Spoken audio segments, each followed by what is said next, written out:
خطبہ کا آغاز حمد و ثنا سے کیا کرتے تھے۔ حضور سیدنا غوث اعظم کے صاحبزادے حضرت شیخ سید عبد الرحمن فرماتے ہیں کہ والد بزرگوار اپنے وعظ کے دوران الحمدللہ رب العالمین کہہ کر خاموش ہو جاتے اور دوبارہ کہہ کر سکوت فرماتے تھے، اور تیسری مرتبہ کہنے کے بعد کچھ دیر توقف فرماتے، اور آپ کی محفل میں تمام اولیاء حاضر و ناظر اور خاموش ہو جایا کرتے تھے۔ پھر آپ کی محفل میں اولیاء ملائکہ ایک کثیر تعداد میں آ جاتے جو محفل کے بعد نظر نہیں آیا کرتے تھے۔ آپ اپنے خطاب کو یوں شروع فرماتے: تمام تعریفیں اللہ کے لیے ہیں، اس کی مخلوق کی تعداد اس کے عرش کے وزن کے مطابق، اور بے حد تعریفیں جس سے اس کی ذات راضی ہو جائے، اس کے کلمات کی روشنی کے مطابق، اس کے علم کے مطابق، اس کی مرضی اور منشا کے مطابق، اور اس کی مخلوق کے مطابق جسے اس نے پیدا کیا، وہی عالم الغیب ہے، رحمان و رحیم ہے۔ میں گواہی دیتا ہوں اس کے سوا کوئی عبادت کے لائق ہی نہیں ہے، اور تمام کائنات اس کی تخلیق ہیں، تمام تعریفیں اسی کے لیے ہیں۔ وہ زندہ ہے، ہمیشہ زندہ رہے گا، اسے موت نہیں آتی بلکہ وہ مارتا ہے۔ تمام بھلائیاں اسی کے لیے ہیں، اور واحد ہے، یکتا ہے، کوئی شریک نہیں ہے، کوئی وزیر نہیں ہے۔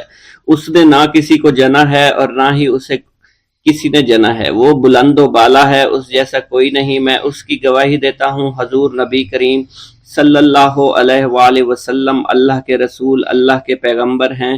وہ تمام مخلوقات سے افضل ہیں۔ اللہ عز و جل نے ان کی ہدایت دے کر ان کو بھیجا تاکہ وہ دین اسلام کو تمام ادیان پر بلند کریں، خواہ مشرکین اس کو برا سمجھیں۔ اللہ راضی ہو خلیفہ اول حضرت سیدنا ابو بکر صدیق سے، جن کی تائید حق کے ساتھ تھی، جن کو حضور نبی کریم نے عقیق کا لقب دیا، جو پاک تھے، پاکیزہ نسل سے تعلق رکھتے تھے، جنہوں نے ہر موقع پر حضور نبی کریم صلی اللہ علیہ وسلم کی حمایت کی اور ان کی تصدیق فرمائی، اور اب بھی نبی کریم کے ہمراہ ابدی آرام فرما رہے ہیں۔ اللہ راضی ہو خلیفہ دوم حضرت سیدنا عمر فاروق رضی اللہ تعالی عنہ سے، جنہوں نے عمل کثیر کیے، جنہوں نے حق کو بلند کیا، جنہوں نے فیصلے کے لیے جن کو منتخب کیا گیا، جنہوں نے ہمیشہ حق بات کا ساتھ دیا، اور وہ بھی حضور نبی کریم صلی اللہ علیہ وسلم کے ہمراہ ابدی آرام گاہ میں آج بھی موجود ہیں۔ اللہ راضی ہو خلیفہ سوم حضرت سیدنا عثمان غنی رضی اللہ تعالی عنہ سے، جنہوں نے اپنے مال سے مسلمانوں کی امداد کی، قرآن مجید کی ترتیب و اشاعت احسن طریقے سے فرمائی، جنہوں نے امامت اور قرت سے محراب کو، منبر کو مزین کیا، اور جو افضل الشہداء ہیں اور فرشتے بھی ان سے حیا کرتے ہیں۔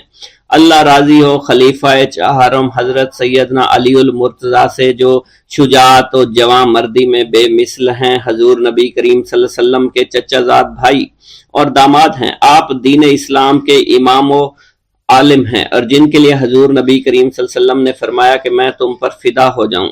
اللہ راضی ہو حسنین کریمین حضرت سیدنا امام حسن امام حسین سے، جن کی نیکیاں تا حشر قائم رہنے والی ہیں اور جن کے مراتب بے مثل ہیں۔ اللہ نے ان کے قلوب کو نیکیوں کی جانب مائل کیا۔ اے اللہ تو ہمارے رازوں اور دلی کیفیات سے واقف ہے، ہمیں ہر عمل کرنے اور برائی سے بچنے کی توفیق عطا فرما، اور ہمیں گناہوں کی لذت سے بچا، ہمیں اپنے ما سوا سے محفوظ رکھ اور اپنی مشغولیت عطا فرما۔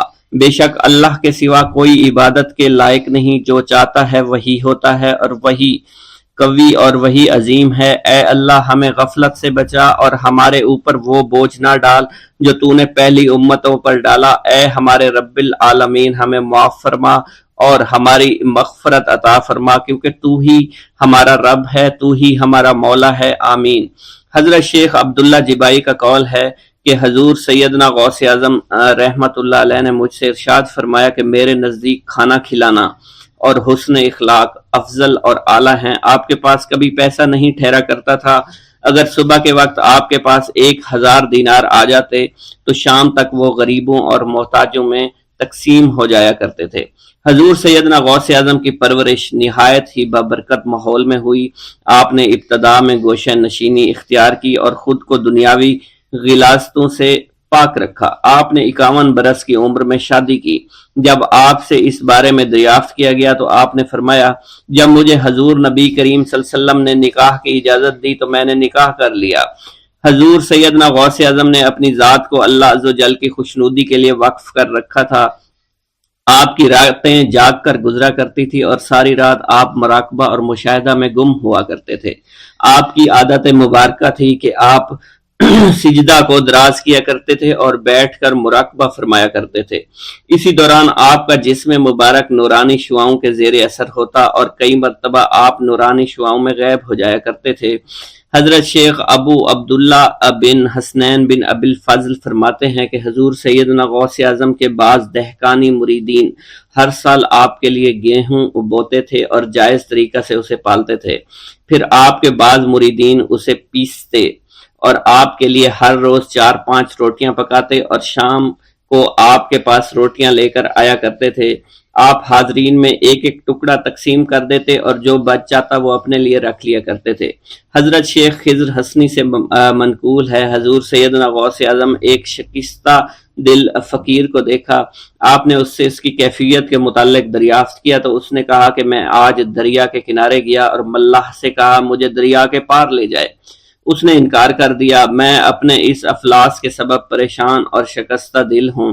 ابھی اس فقیر کا کلام جاری تھا کہ ایک شخص آپ کی خدمت میں حاضر ہوا اور 30 دینار آپ کی خدمت میں پیش کیے۔ آپ نے وہ دینار اس فقیر کو دے دیے اور فرمایا کہ اس ملاح سے کہنا کہ کسی فقیر کا سوال رد نہ کیا کرے۔ حضرت شیخ معمر ابو المظفر فرماتے ہیں میں نے حضور سیدنا غوث اعظم سے زیادہ کسی کو درگزر فرمانے والا آج تک نہیں دیکھا۔ آپ کی عطا کا یہ علم تھا، ایک محفل میں 400 لوگوں کو ولایت کے مقام اعلیٰ تک پہنچا دیا کرتے تھے۔ بھوکوں کو کھانا کھلانا، بیواؤں کی حاجت روائی کرنا آپ کا معمول تھا۔ جب کسی بیمار کے متعلق سنتے تو فوراً اس کی عیادت کے لیے تشریف لے جایا کرتے تھے۔ فقراء کو آپ رحمت اللہ علیہ کے در سے بغیر سوال کیے عطا ہو جایا کرتا تھا۔ حضور سیدنا غوث اعظم نے فرمایا کہ مخلوق سے کنارہ کشی سے پہلے علم حاصل کرو، کیونکہ جو شخص علم کے بغیر عبادت کرتا ہے وہ اصلاح سے زیادہ فساد میں مبتلا ہو جاتا ہے۔ تمہیں چاہیے کہ شمع شریعت اپنے ہمراہ لے کر علم کی روشنی میں علم عمل کرو، پھر اللہ تعالیٰ تمہیں علم لدنی کا وارث بنا دے گا جس سے تم ناواقف ہو۔ تمہیں چاہیے کہ تمام اسباب و ذرائع سے تعلق منقطع کر کے رشتہ داروں اور احباب سے جدائی اختیار کرو، تاکہ تم اپنے زہد کی وجہ سے اپنی قوت باطنی اور اپنے حسن ادب کا مشاہدہ کر سکو۔ خدا کے علاوہ تمام عالم و اسباب سے اس خوف سے منقطع ہو جاؤ تاکہ تمہاری شمع معرفت نہ بجھ جائے، اور جب تم 40 دن اپنے رب کے لیے مخصوص کر دو گے تو تمہارے قلب سے حکمت کے چشمے جاری ہو جائیں گے اور تم معرفت الہی کی تپش کا مشاہدہ کرنے لگے گے جس کو حضرت موسیٰ علیہ السلام نے اپنے شجر قلب پر محسوس کیا تھا۔ اس کیفیت کے بعد تم اپنے نفس و خواہش، اپنے شیطان سے، اپنی طبیعت اور اپنے وجود سے کہو گے کہ ٹھہر جا، میں نے اس آگ کا مشاہدہ کر لیا ہے جو قلب موسیٰ علیہ السلام پر روشن ہوئی تھی۔ اس کے بعد تمہارے قلب میں باطن سے یہ آواز آنے لگے گی کہ میں ہی تمہارا رب ہوں، میری ہی عبادت کرو، میرے غیر کی اطاعت سے گریزاں ہو جاؤ، میرے سوا کسی سے تعلق مت رکھو، میری معرفت حاصل کر کے میرے غیر کو فراموش کرو، غیر سے اعراض کر کے میرے علم، میرے قرب، میرے ملک اور میری سلطنت کی جانب متوجہ رہو۔ جب تمہیں بقا الہی حاصل ہو جائے تو تمہاری زبان پر اندہ جاری ہو جائے گا اور تمام حجابات رفع ہو کر قلب سے کدورت زائل ہو جائے گی اور نفس کو مکمل سکون حاصل ہو جائے گا۔ پھر جب اس کے الطاف غالب ہو جائیں گے تو تمہیں خطاب کیا جائے گا، اے قلب، فرعون نفس کی طرف توجہ کر اور اس کو راہ ہدایت پر چلاتا ہوا میری جانب آ لے اور اس سے کہہ دے کہ میرا ہی اتباع کریں۔ پھر انہیں رشد کے راستے پر ہدایت کر کے اس سے تعلق قائم کر اور اس کے بعد پھر قطع تعلق کر کے دوبارہ استوار کر لے اور اسی طرح سے کرتا رہے۔ حضرت شیخ معمر سے منقول ہے، فرماتے ہیں ایک مرتبہ میں حضور سیدنا غوث اعظم شیخ عبد القادر جیلانی رحمت اللہ علیہ کی خدمت میں حاضر تھا۔ آپ بیٹھے کچھ لکھ رہے تھے، اسی دوران چھت سے 3 مرتبہ مٹی گری، چوتھی مرتبہ ایسا ہوا آپ نے جلال میں آ کر اس جگہ دیکھا جہاں سے مٹی گر رہی تھی۔ اسی دوران ایک چوہا اس جگہ سے نیچے گرا اور مر گیا۔ یہ چوہا ہی وہاں سے مٹی کھود رہا تھا۔ حضرت شیخ عمر بن مسعود بزاز فرماتے ہیں حضور سیدنا غوث اعظم وضو فرما رہے تھے، اسی دوران ایک چڑیا نے آپ کی قمیض پر بیٹ کر دی۔ آپ نے جلالی نظروں سے چڑیا کو دیکھا، وہ چڑیا اسی وقت نیچے گری مر گئی۔ آپ نے وضو سے فارغ ہونے کے بعد قمیض کے اس حصے کو دھویا اور پھر اپنی قمیض مبارک اتار کر مجھے دی اور فرمایا اس کو فروخت کر کے اس کی رقم کو خیرات کر دو، یہ اس کا بدلہ ہے۔ حضور سیدنا غوث اعظم کے زمانہ میں بہت ہی گناہگار شخص تھا، اس کے دل میں آپ سے بے پناہ محبت تھی۔ جب اس کے مرنے کے بعد دفن کیا گیا تو قبر میں منکر نکیر نے سوالات کیے تو اس نے سوال کے جواب میں عبد القادر جواب دیا۔ منکر نکیر نے اللہ کی بارگاہ میں اس کے جواب کو پیش کیا، حکم ہوا اگرچہ یہ بندہ فاسقوں میں سے ہے لیکن یہ میرے محبوب سید عبد القادر جو کہ صادقین میں سے ہیں ان سے محبت رکھتا ہے۔ بغداد کے محلہ باب العز کے قبرستان میں سے ایک قبر سے مردہ کے چیخنے کی آواز آنے لگی۔ لوگوں نے حضور سیدنا غوث اعظم کی خدمت میں عرض ہو کر عرض کیا، آپ نے دریافت کیا کیا صاحب قبر نے مجھ سے خرقہ پہنا؟ لوگوں نے عرض کیا ہمیں اس کا علم نہیں۔ آپ نے دریافت کیا کیا یہ میری محفل میں کبھی شریک ہوا؟ ہمیں اس کا علم نہیں۔ آپ نے پھر دریافت کیا کیا کبھی میرے پیچھے نماز پڑھی؟ نہیں معلوم۔ آپ نے مراقبہ فرمایا اور آپ کے چہرہ مبارک پر جلالیت کے آثار نمودار ہو گئے۔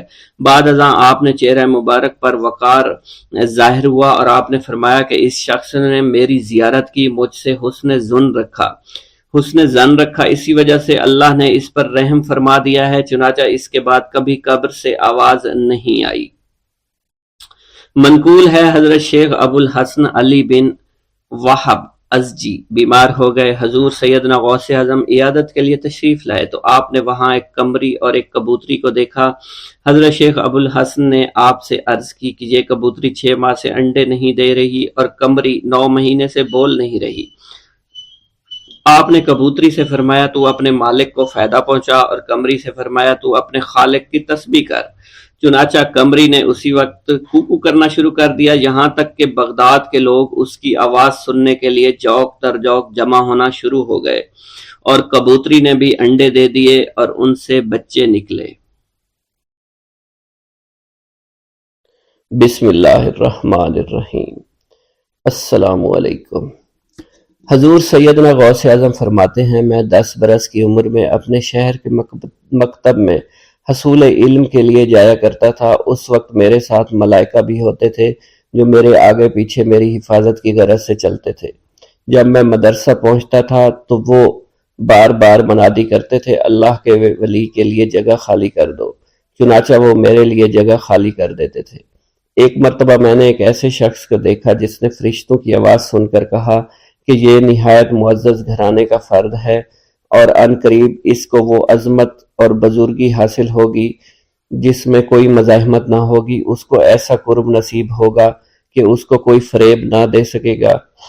پھر 40 برس بعد میں نے اس شخص کو پہچانا، وہ شخص ابدالوں میں سے تھا۔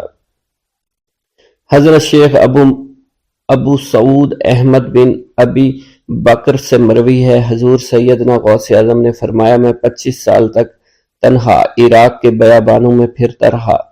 میں لوگوں کو نہ جانتا تھا، لوگ مجھے نہیں جانتے تھے۔ اسی دوران میرے پاس رجال الغیب اور جنات تشریف لائے جنہیں میں طریقت اور رسول اللہ کی تعلیم دیا کرتا تھا۔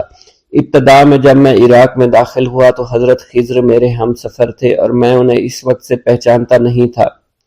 ان کے ساتھ میرا معاہدہ ہوا کہ میں ان کے کسی حکم کی خلاف ورزی نہیں کروں گا۔ ایک مرتبہ انہوں نے مجھے ایک جگہ بیٹھنے کا حکم دیا، میں اسی جگہ 3 سال بیٹھا رہا۔ سال میں ایک مرتبہ حضرت خضر میرے پاس تشریف لاتے اور فرماتے یہی تیرا مقام ہے جہاں تجھے پہنچایا گیا ہے۔ اس عرصہ کے دوران تمام نفسانی خواہشات مجھ پر انسانی شکل میں وارد ہوئیں، لیکن اللہ نے مجھے ہر موقع پر استقامت عطا فرمائی اور مجھے ان خرافات سے بچائے رکھا۔ ابتدا میں میرا نفس مجاہدہ کا کوئی طریقہ اختیار کرتا تو میں اس پر قائم ہو جایا کرتا تھا اور کسی چیز کو قبول نہیں کرتا تھا۔ ایک طویل مدت تک اپنا گلا گھونٹتے ہوئے میں نے مدائن کے جنگلوں میں مجاہدات میں مشغول رہا۔ حضور سیدنا غوث اعظم فرماتے ہیں میں نے اپنے نفس کو مختلف مجاہدوں اور ریاستوں اور مشقتوں میں ڈالے رکھا۔ 1 سال تک میں گری ہوئی چیزیں اٹھا کر کھاتا رہا، اسی دوسرے سال میں صرف پانی پر گزارا کرتا رہا، اور تیسرے سال میں نے کچھ نہ کھایا اور نہ پیا نہ ہی سویا۔ ایک مرتبہ شدید سردی کی وجہ سے میں ایوان کسریٰ کے کھنڈرات میں سویا تو رات بھر میں 40 مرتبہ احتلام ہوا۔ میں نے ہر مرتبہ دریائے دجلہ پر جا کر غسل فرمایا، پھر نیند کے خوف سے محل کے اوپر ایک ویران جگہ پر چڑھ گیا اور وہاں 2 سال تک قیام کیا، حتیٰ کہ سردی کے سوا کوئی شے کھانے کو میسر نہیں تھی۔ حضور سیدنا غوث اعظم فرماتے ہیں، ہر سال ایک بزرگ آتے اور وہ مجھے اونی جبہ دے کر چلے جاتے۔ اسی طرح میں نے بے شمار طریقوں سے دنیا اور نفس سے چھٹکارا حاصل کرنے کی کوشش کی۔ لوگ مجھے دیوانہ سمجھتے تھے، میں برہنہ جسم جنگلوں میں چلا جاتا، کانٹوں پر لوٹا شور مچایا کرتا، میرے تمام بدن سے خون جاری ہو جایا کرتا۔ لوگ مجھے اٹھا کر شفا خانے لے جایا کرتے، جہاں میری حالت مزید بگڑ جایا کرتی۔ ایک وقت ایسا آیا جب مجھ میں اور مردہ میں کوئی فرق نہ تھا۔ لوگ کفن لے آئے اور غسال کو بلوایا کہ وہ مجھے غسل دے۔ ابھی انہوں نے مجھے غسل دینے کے لیے ایک تختہ پر لٹایا، میری حالت درست ہو گئی، میں اٹھ کھڑا ہوا۔ طریقت کی ان پرخطر راہوں میں نہ تو میں کبھی خوف زدہ ہوا، نہ کبھی میرا نفس مجھ پر غالب پا سکا، اور نہ ہی دنیا کی آسائش مجھے حیران کر سکی۔ حضور سید غوث اعظم فرماتے ہیں، شیطان نے میرے گرد بے شمار جال بچھائے۔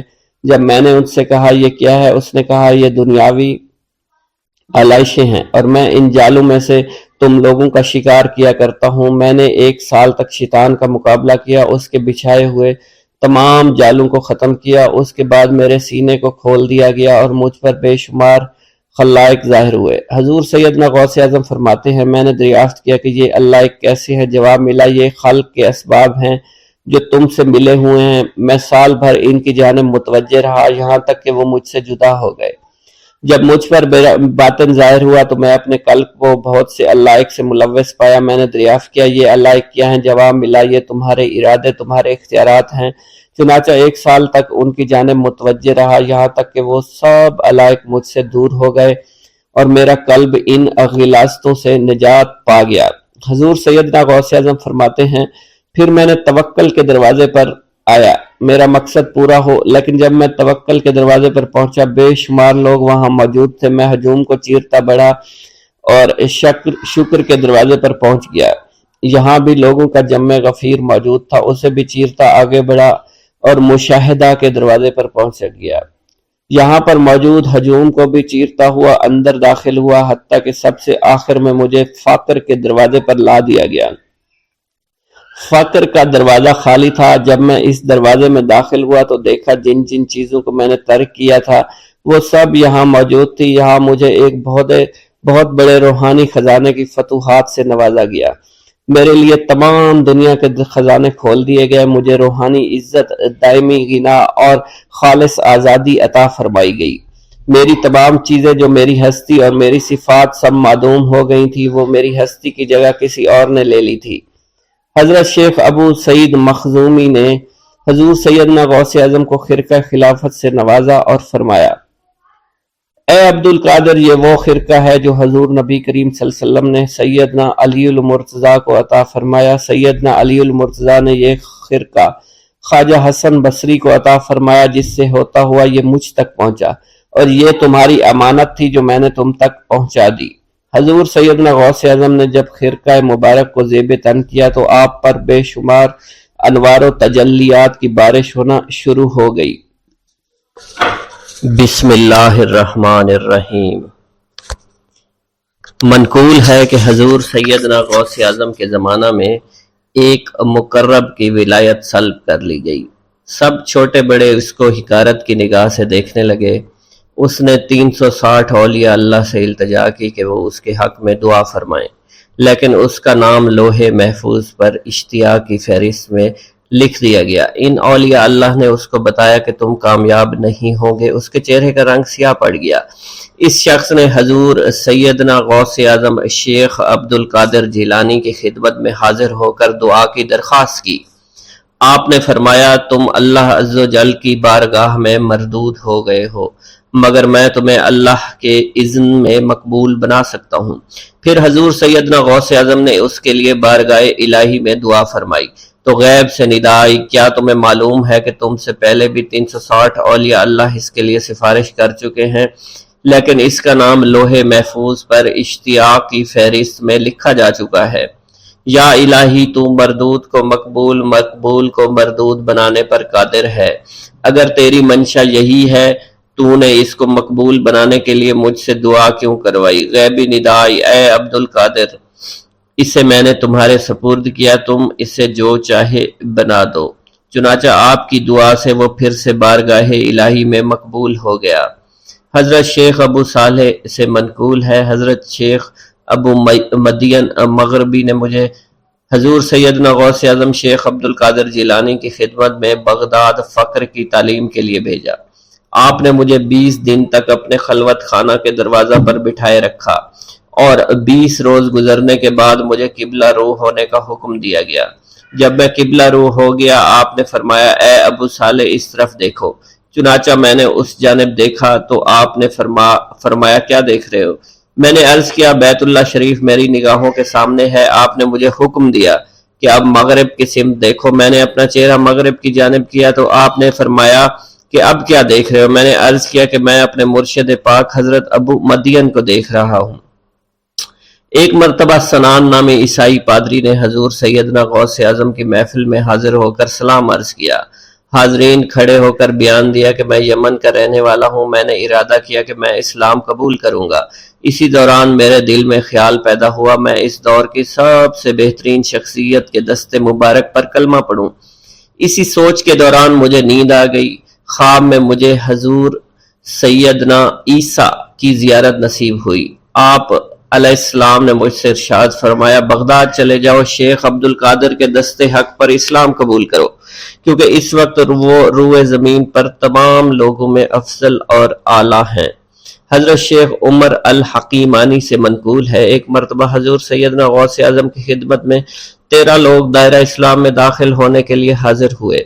ان لوگوں نے بیان کیا کہ ہم عرب کے عیسائی ہیں اور ہم نے کلمہ پڑھنے کا ارادہ کر لیا ہے۔ ابھی یہ سوچ ہی رہے تھے کہ کس مرد کامل کے دست حق پر کلمہ پڑھیں گے۔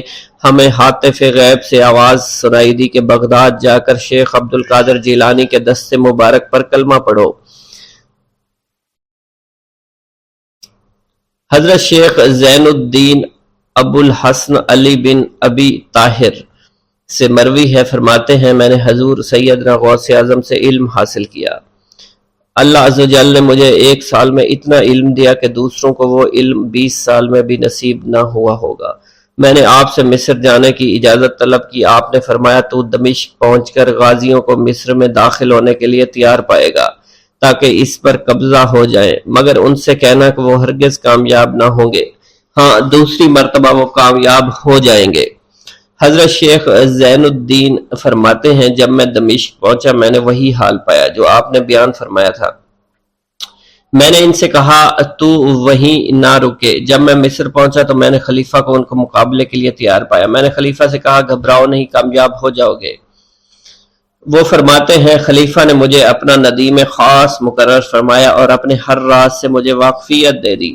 پھر دوسری مرتبہ غازی آئے، انہوں نے مصر پر قبضہ کر لیا۔ مجھے حضور سیدنا غوث کے قول کے مطابق ہر ایک سے 1.5 لاکھ دینار ملے۔ مجھے مصر میں ہر خاص و عام میں مقبولیت حاصل ہوئی اور بے شمار لوگ میرے واعظ سے مستفید ہونے لگے۔ حضرت شیخ ابو الخیر سے منقول ہے، فرماتے ہیں، میں شیخ ابو محمد حسن، شیخ ابو قاسم، شیخ ابو حفظ کی خدمت میں حاضر ہوئے۔ آپ نے فرمایا، تم سب اپنی اپنی حاجات بیان کرو، میں انشاءاللہ تمہاری حاجات پوری کروں گا۔ شیخ ابو سعید نے کہا کہ میں ترک دنیا اختیار کرنا چاہتا ہوں۔ شیخ ابن قائد وانی نے کہا کہ مجھے مجاہدے کی قوت عطا کر دیجیے۔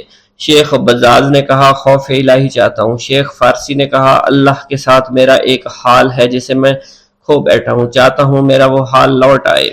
شیخ جمیل نے کہا، میں حفظ کرنا چاہتا ہوں۔ شیخ عمر نے کہا، میں علم کی زیادتی چاہتا ہوں۔ شیخ خلیل نے کہا، میں چاہتا ہوں مجھے موت نہ آئے، یہاں تک کہ مجھے مقام قطبیت پر فائز کیا جائے۔ شیخ ابو البرکات نے کہا کہ میں محبت الہی میں استغراق چاہتا ہوں۔ شیخ ابو عبداللہ نے کہا کہ میں نائب وزیر بننا چاہتا ہوں۔ شیخ ابو مفتوح نے کہا کہ میں خلیفہ کے گھر کا استاد بننا چاہتا ہوں۔ حضرت شیخ ابو الخیر فرماتے ہیں حضور سیدنا غوث اعظم نے فرمایا انشاءاللہ تم سب کی حاجات جلد پوری ہوں گی۔ چنانچہ آپ کا قول پورا ہوا اور تمام لوگوں کی حاجات پوری ہوئیں ماں سوائے شیخ خلیل کے، کیونکہ حضرت شیخ خلیل نے قطبیت مانگی تھی جس کا وقت ابھی نہیں آیا تھا۔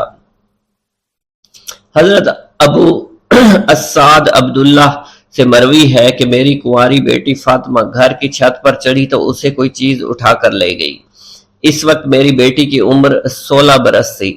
میں حضور سیدنا غوث اعظم شیخ عبد القادر جیلانی کی خدمت میں حاضر ہوا اور سارا ماجرا ان کے گوش گزار کر دیا۔ آپ نے فرمایا تم آج رات کو کرخ کے ویرانے میں جاؤ اور تل خمس 5واں ٹیلا کے پاس جا کر بیٹھ جاؤ اور اپنے ارد گرد دائرہ کھینچ لو۔ دائرہ کھینچتے وقت بسم اللہ علی نیت عبد القادر کے الفاظ پڑھنا۔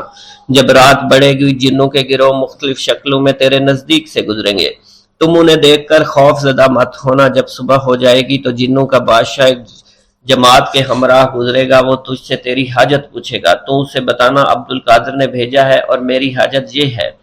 ابو سعید فرماتے ہیں میں نے حکم کی تعمیل کی، آپ کے فرمان کے مطابق ڈراؤنی شکلوں والے لوگ گزرے مگر دائرہ کے نزدیک کوئی نہ آ سکا، یہاں تک کہ صبح جنوں کا بادشاہ گھوڑے پر سوار ہو کر آیا۔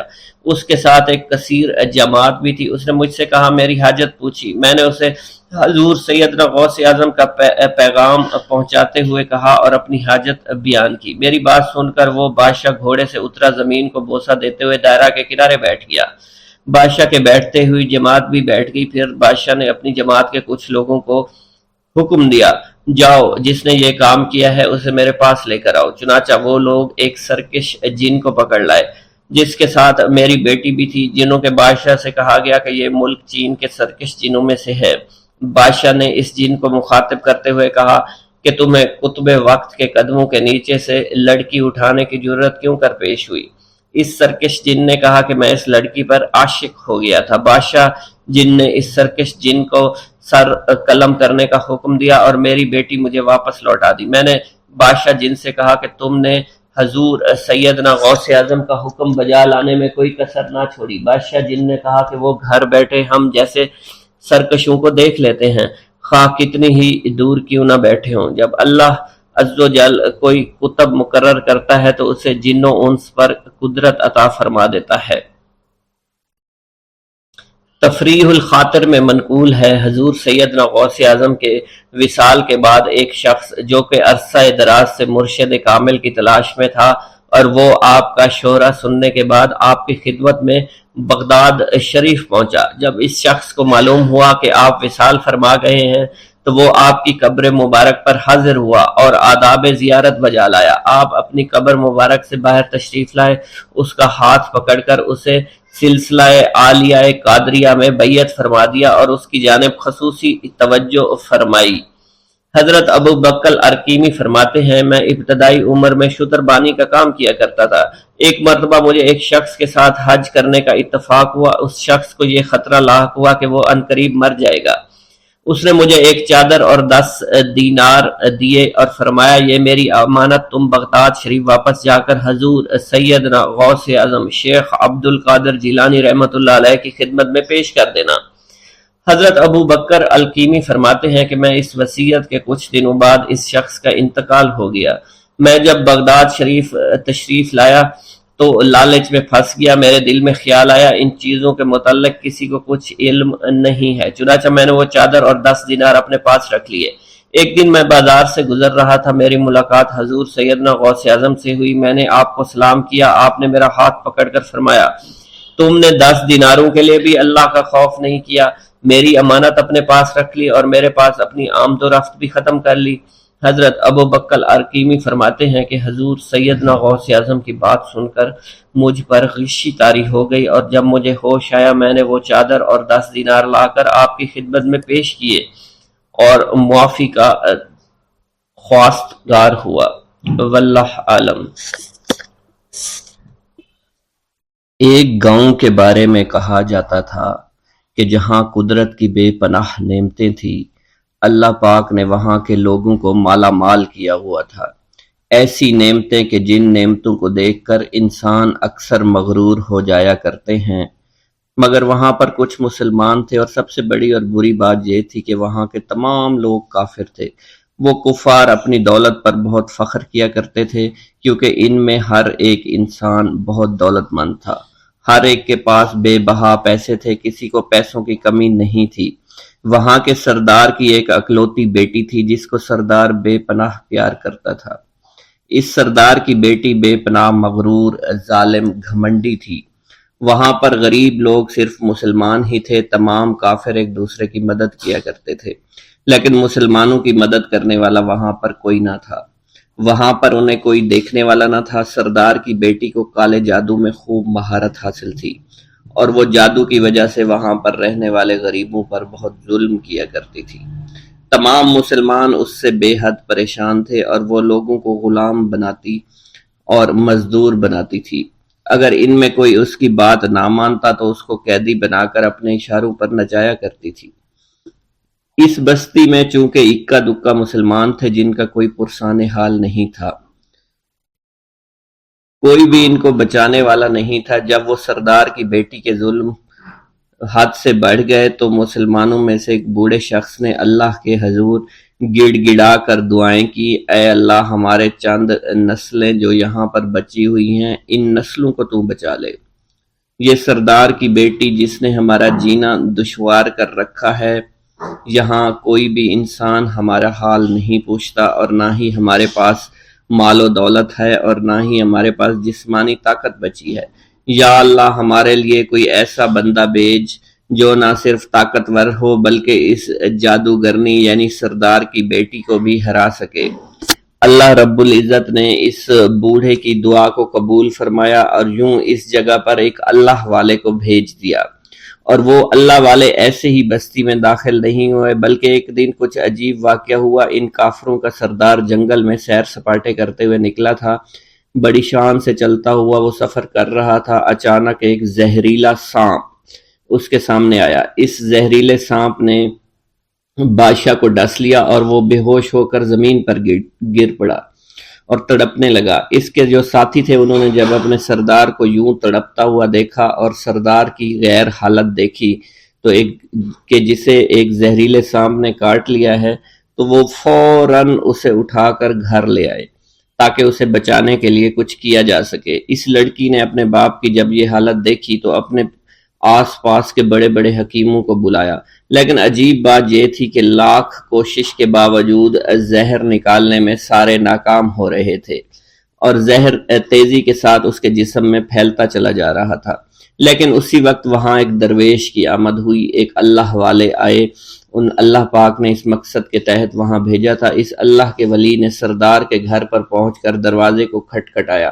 نوکروں نے پوچھا کون ہو، کس سے ملنا ہے؟ اس نے کہا میں نے سنا ہے کہ یہاں کے سردار کو سانپ نے ڈس لیا ہے۔ نوکر کہنے لگے کہ تمہیں کیسے پتا چلا کہ یہاں کے سردار کو سانپ نے ڈس لیا ہے؟ تم تو ہمیں اجنبی لگتے ہو، ہم نے تمہیں آج تک یہاں نہیں دیکھا ہے۔ اس نے کہا میں مسافر ہوں، اور مجھے خبر ملی ہے کہ یہاں کے سردار کو ایک زہریلے سانپ نے ڈس لیا ہے، اور کوئی بھی اس کا علاج نہیں کر پا رہا۔ نوکروں نے کہا تم کون ہو؟ اللہ والے نے کہا میں حکیم ہوں، اور میں ان کے علاج کی غرض سے یہاں آیا ہوں۔ وہ نوکر اللہ والے کی حالت دیکھ کر ہنسنے لگے، کیونکہ آپ نے پھٹے پرانے کپڑے پہن رکھے تھے اور دیکھنے سے بہت غریب معلوم ہوتے تھے۔ وہ نوکر کہنے لگے کہ اتنے بڑے سردار کا علاج کرو گے؟ ارے یہاں تو اس کے پاس بڑے بڑے حکیم بلائے گئے ہیں، ہمارے سردار کے پاس پیسوں کی کوئی کمی نہیں ہے، اور وہ تم جیسے غریب سے بھلا کیوں علاج کروائیں گے؟ درویش نے کہا اگر تم چاہتے ہو تمہارے سردار کی جان بچ جائے پھر مجھے اندر جانے دو۔ غلام کہنے لگا ٹھیک ہے، ہم اندر جا کر اجازت لے کر آتے ہیں۔ نوکر اندر گئے، سردار کی بیٹی سے کہا ایک غریب آیا ہے، کپڑوں سے فقیر معلوم ہوتا ہے، لیکن کہتا ہے میں سردار کا علاج کر سکتا ہوں، اور میں سردار کا علاج کروں گا۔ جو زہر تیزی کے ساتھ جسم میں پھیل رہا ہے میں اس کو باہر نکال پھینک کروں گا۔ اس کی بیٹی کہنے لگی ٹھیک ہے، بلا لو۔ جب وہ اللہ والے اس کے گھر کے اندر گئے تو دیکھا سردار تڑپ رہا تھا، ٹانگ کو بار بار بستر پر پٹخ رہا تھا۔ اللہ والے نے اس کے پیر کی طرف دیکھا جہاں سانپ نے اس کو کاٹا تھا، اسی جگہ اللہ والے نے تھوک دیا، فوراً وہاں سے بھاگ گئے۔ اس کے سارے سپاہی اس کی بیٹی دیکھ کر حیران رہ گئے کہ یہ بھلا کون سا دیوانہ ہے، کمرے میں آیا، علاج کی بجائے اسی جگہ پر تھوک دیا جہاں صرف کاٹا تھا، اور بھاگ بھی گیا، اس کو کوئی گرفتار نہیں کر سکا۔ سردار کی بیٹی غصے میں تل ملا اٹھی کہ اس نے جو گستاخی کی ہے اس کی کوئی بات نہیں، تھوک کو میں صاف کروا دوں گی، مگر اس کو تو میں ابھی گرفتار کرواتی ہوں۔ اور اس نے اپنے سردار کے ایک نوکر سے کہا کہ اس تھوک کو صاف کرو۔ اس نوکر نے تھوک کو صاف کرنے کی بجائے اس کو اچھی طرح سے ٹانگ پر مل دیا۔ لڑکی نے کہا کیا کر رہے ہو؟ اس فقیر نے میرے باپ کی ٹانگ پر تھوک دیا، اب اس تھوک کو تم مل رہے ہو؟ حکیم نے اپنے ہاتھ کے اشارے سے سردار کے بیٹے کو روک دیا۔ جیسے اس تھوک کو سردار کی ٹانگ پر ملا گیا، فوراً سارا زہر ختم ہو گیا۔ جو ٹانگ کٹنے کے قابل تھی وہ ٹانگ بالکل ٹھیک ہو چکی تھی، جو نیلی پڑ چکی تھی اب اصلی حالت میں آہستہ آہستہ واپس آ رہی تھی۔ اور جب وہ قبیلے کا سردار بالکل ٹھیک ہو گیا، ہوش میں آ گیا، تو حیران رہ گیا۔ اسے بتایا کہ فقیر بابا کے تھوک کی وجہ سے آپ ٹھیک ہوئے ہیں۔ اس نے کہا وہ بزرگ تو ہمارے لیے مسیحا ہے، تم لوگوں نے انہیں جانے کیوں دیا؟ انہیں میرے پاس لے کر آؤ، انہوں نے ہم پر بہت بڑا احسان کیا ہے، ہم اس کے احسان کا بدلہ ضرور چکائیں گے۔ اس کی بیٹی جو خاموشی سے باپ کو دیکھ رہی تھی، اس نے کچھ بھی نہ کہا۔ گاؤں کے سردار کے کہنے پر سارے سپاہی اللہ والے کو ڈھونڈنے کے لیے نکل گئے۔ وہ چاروں طرف پھیل گئے، لیکن کہیں بھی اللہ والے کا پتہ نہیں چل رہا تھا۔ پھر جب سپاہی تلاش کرتے کرتے جنگل میں داخل ہوئے، وہاں ایک درخت کے نیچے ایک آدمی کو عبادت کرتے ہوئے دیکھا۔ وہ غور سے اس کو دیکھ رہے تھے اور کہہ رہے تھے یہ کس طرح کی عبادت کر رہے ہیں؟ ہم لوگ تو اپنے بتوں کے آگے ہاتھ جوڑتے ہیں، یہ نہ جانے کس کو سجدہ کر رہے ہیں۔ خیر، عبادت کے فوراً بعد اللہ والے کو پکڑ لیا، گاؤں کے سردار کے سامنے پیش کیا۔ وہ کہنے لگا آپ کون ہیں اور کہاں سے آئے ہیں؟ سب سے پہلے تو میں گستاخی کی معافی چاہتا ہوں، میرے لوگوں نے آپ کے ساتھ بڑی بدتمیزی کی، لیکن آپ کی وجہ سے آج میں زندہ ہوں۔ ہم گناہ گاروں کی وجہ سے آپ جیسے لوگوں کو بہت تکلیف ہوئی ہے، اس لیے میں معذرت چاہتا ہوں۔ آپ سے درخواست کرتا ہوں کہ آپ میری طرف سے یہ قیمتی لباس یعنی کپڑے اور عربی گھوڑا قبول کیجئے۔ اللہ والوں نے اس کی طرف مسکرا کر دیکھا اور کہا یہ گھوڑا، یہ لباس بہت قیمتی ہے، مگر یہ لباس پہن کر اس گھوڑے کے لیے گھاس کاٹوں گا تو کیا اچھا لگوں گا؟ سردار نے کہا فکر نہ کریں، گھوڑے کے ساتھ ساتھ ہم آپ کو نوکر بھی دیں گے۔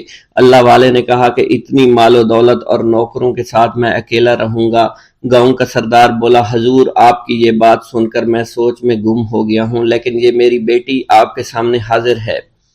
بیٹی حیرت سے اپنے باپ کو دیکھ رہی تھی کہ میرا باپ اب کیا کہنے والا ہے۔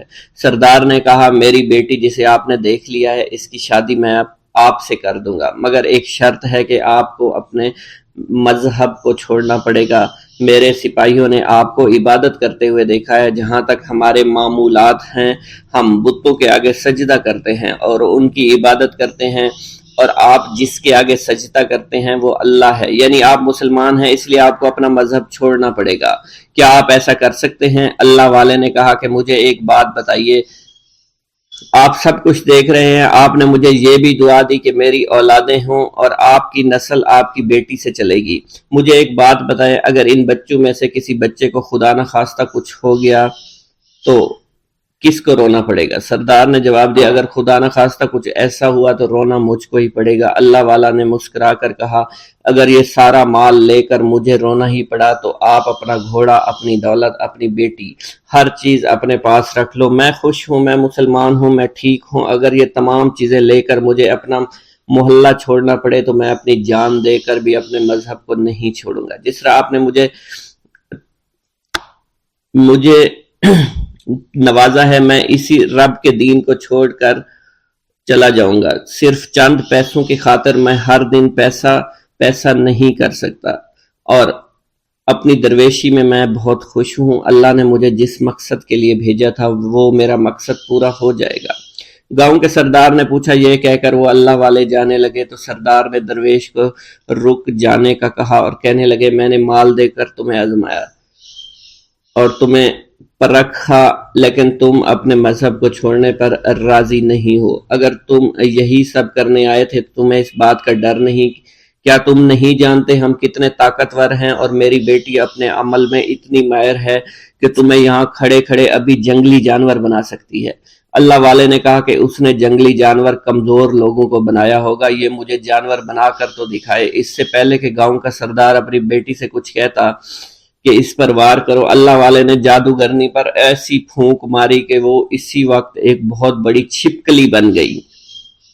وہ کچھ بھی نہیں کر پا رہی تھی، وہ چھپکلی اتنی بڑی تھی کہ وہاں پر جتنے بھی انسان کھڑے تھے ان سب میں سب سے زیادہ اونچا اس کا قد تھا۔ وہ چھپکلی اللہ والے کے پاس آئی، اپنا زہر اس پر اگلنا چاہتی تھی کہ اسی وقت اس نے اس کے منہ پر تھوک دیا۔ تھوکنے کی دیر تھی، وہ چھپکلی جلنے لگی اور جس سے گرمی کی وجہ سے اس کا چہرہ پگھل رہا تھا، اس کا چہرہ جل کر کالا ہو چکا تھا۔ وہ مرنے والی تھی کہ سردار دوڑتا ہوا قدموں میں آ کر گر پڑا اور معافی مانگنے لگا اور کہنے لگا، حضور اس گستاخی کے لیے میں معذرت خواہ ہوں، آپ مجھے معاف کر دو، میں نے سچ میں آپ کو بہت کمزور سمجھا تھا، آپ کو آپ کا مذہب سے ہٹانا چاہا تھا۔ اگر میری بیٹی ٹھیک ہو جائے تو میں سچ کہتا ہوں یہاں پر جتنے لوگ ہیں ہم پوری کی پوری بستی مسلمان ہو جائیں گے۔ اللہ والے نے کہا کہ ہم تمہیں اپنے دین میں شامل کرنے کے لیے یہ سب نہیں کر رہے، بلکہ تم لوگ مسلمان بھائیوں پر جو ظلم کرتے ہو وہ ظلم کو ختم کرنے کے لیے ہم یہاں آئے ہیں۔ ہمارے دین میں جبر اور ظلم نہیں۔ اگر تمہارے بیٹی سے انسان بن کر سدھر جاتی ہے تو اس کو اس کی اصلی حالت میں لانے کے لیے میں خود کو اللہ کی بارگاہ میں پیش کروں گا اور دعا کروں گا۔ سردار کہنے لگا کہ ہاں ہاں، میری بیٹی اصلی حالت میں اگر آ جائے تو پھر ہم کسی پر ظلم و ستم نہیں کریں گے، اور میں دل سے اپنی بیٹی کے لیے معافی چاہتا ہوں۔ آج سے یہ کوئی بھی جادو ٹونا اور مسلمانوں کو تنگ نہیں کرے گی اور نہ ہی کسی مسلمان پر یہ ظلم اور جبر کرے گی۔ بس آپ اسے دوبارہ سے انسان بنا دے۔ اللہ والا نے چھپکلی پر دوبارہ سے پھونک ماری تو پھر سے انسان بن گئی اور اللہ والے کے قدموں سے وہ لپٹ گئی، کہنے لگی، مجھے معاف کر دیجئے، مجھے معاف کر دیجئے، میں نے اپنے آپ کو بہت طاقتور سمجھا۔ اس لڑکی کا آدھا چہرہ جل چکا تھا اور کالا ہو چکا تھا۔ وہ کہنے لگی کہ آج اپنے باپ کے ساتھ میں آپ کے دست مبارک پر مسلمان ہونا چاہتی ہوں۔ میں وعدہ کرتی ہوں کہ آج سے اس بستی پر کوئی بھی کافر کسی مسلمان کے ساتھ بدتمیزی نہیں کرے گا، زیادتی نہیں کرے گا، ظلم اور جبر نہیں کرے گا، بلکہ ہم سب یہاں مل جل کر رہیں گے اور بھائی چارے کے ساتھ رہیں گے۔